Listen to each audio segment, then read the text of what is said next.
লোকসভা ভোটের যুদ্ধের দামামা গোটা পশ্চিমবঙ্গ সহ গোটা ভারতবর্ষে আজ কিন্তু ছড়িয়ে পড়েছে।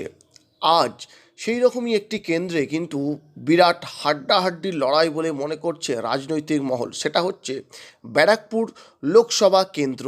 আর এই কেন্দ্রে তৃণমূল কংগ্রেস প্রার্থী করেছেন নৈহাটির তৃণমূলের বিধায়ক পার্থ ভৌমিককে।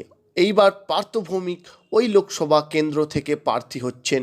এবং অন্যদিকে যেটা খবর পাওয়া যাচ্ছিল যে যখন অর্জুন সিং তৃণমূলে ছিল, ঠিক তখন অর্জুন সিংয়ের ছেলে পবন সিং, যিনি এখন বর্তমানে ভাটপাড়ার বিজেপির বিধায়ক আছেন, ওনাকেই কিন্তু ভারতীয় জনতা পার্টি নিজেদের প্রার্থী হিসাবে মনস্থির করেছিল।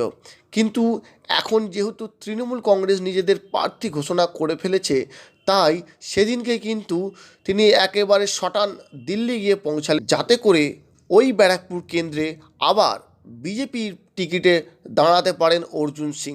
আর বিজেপি তাকে কিন্তু ওয়েলকামও জানিয়েছেন নিজেদের পার্টিতে।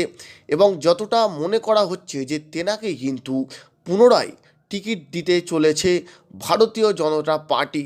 কারণ ওইখানে অর্জুন সিংয়ের কিন্তু একটা শক্তিশালী কিন্তু একটা সংগঠন রয়েছে, যার বলে কিন্তু তিনি গত 2019 লোকসভা কেন্দ্রে কিন্তু ওই লোকসভাতে জিতেছিল অর্জুন সিং।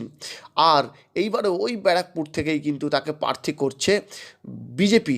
আর এই নির্বাচনের ওই লোকসভা কেন্দ্রের একেবারে মূল যে প্রধান প্রতিদ্বন্দ্বী অর্জুন সিংয়ের, তিনি হচ্ছেন যে পার্থ ভৌমিক। আর এই পার্থ ভৌমিককে একেবারে চাঁচাছোলা ভাষায় আক্রমণ করেছেন। তিনি পরিষ্কার করে বলে দিয়েছেন যে পার্থ ভৌমিক কী কী কেলেঙ্কারির সঙ্গে যুক্ত, তিনি ডকুমেন্টও সকলের নজরে নিয়ে আসবেন বলেও দাবি করেছেন কিন্তু অর্জুন সিং। আগে দেখুন কি বলছেন অর্জুন সিং, এবং এর পরিপ্রেক্ষিতে পার্থ ভৌমিক কী বলছেন সেটাও আপনাদেরকে দেখাবো। দুয়ারে ইডি পৌঁছচ্ছে, সন্দেশখালী টু নৈহাটি একটা ট্রেন স্টার্ট হয়েছে। কত দুর্নীতির সঙ্গে সন্দেশখালীর সঙ্গে উনি যুক্ত আছেন সেটা আপনি বুঝবেন। আমার কাছে ডকুমেন্ট আছে, উনি শেখ শাহজাহানের আর এই কি নাম শিবু হাজরা, তার সঙ্গে প্রপার্টি কিভাবে উনি নৈহাটিতে কিনেছেন, কিভাবে মাছের ব্যবসা চলছে, কিভাবে হোটেল হচ্ছে, কিভাবে কনস্ট্রাকশন হয়েছে, কিভাবে অ্যাম্বাসেডর হোটেলে মালিক হয়েছেন, কিভাবে কি হয়েছে, সবটা একটা মাস্টারমশাই ছেলে এমন কি বিজনেস করলেন কি আজকে 5খানা পেট্রোল পাম্প, 5খানা হোটেল কোথায় থেকে এলো?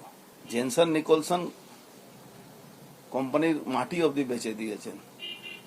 লোটো যে চালাচ্ছে ওখানে, তার পোস্টার দেখবেন, ওনার পোস্টারে স্পন্সরশিপ লোটো করছে, লোটোর মালিক করছে। ওখানে বালি মাফিয়া, যার জন্য জুবলি ব্রিজ চলে যাচ্ছে, ভেঙে যাবে যে কোনো মুহূর্তে, সে তার ফেস্টুন হোর্ডিং এর স্পন্সরশিপ করেছে।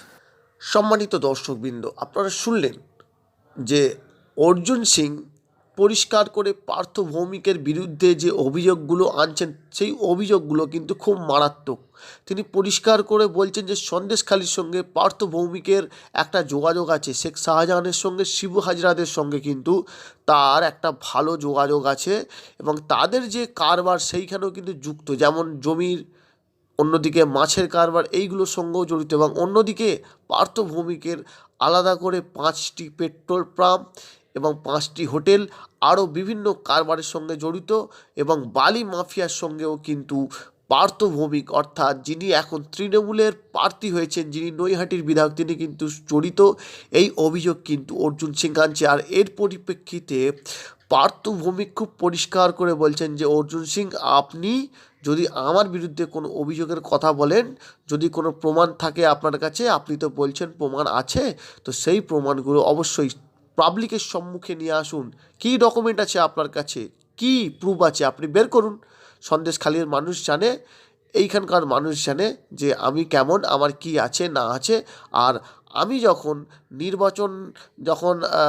নির্বাচনী হলফনামা আমি জমা দেব, তখন সেখানে পরিষ্কার উল্লেখ থাকবে যে আমার কি আছে না আছে, মানুষ সেগুলো জানতে পারবে। তো আপনি যে অভিযোগগুলো করছেন তার প্রমাণ কি আছে আপনি নিয়ে আসুন। কিন্তু এইখানে আরও একটা কিন্তু প্রশ্ন উঠছে সম্মানিত দর্শক, সেটা হচ্ছে যে অর্জুন সিং যখন জানেন যে পার্থ ভৌমিকের এত জিনিস আছে, এত কেলেঙ্কারি আছে, তাহলে অর্জুন সিং কেন এই ঘটনার আগে কেন তিনি বলেননি যে ওর পার্থ ভৌমিক এই কেলেঙ্কারির সঙ্গে যুক্ত?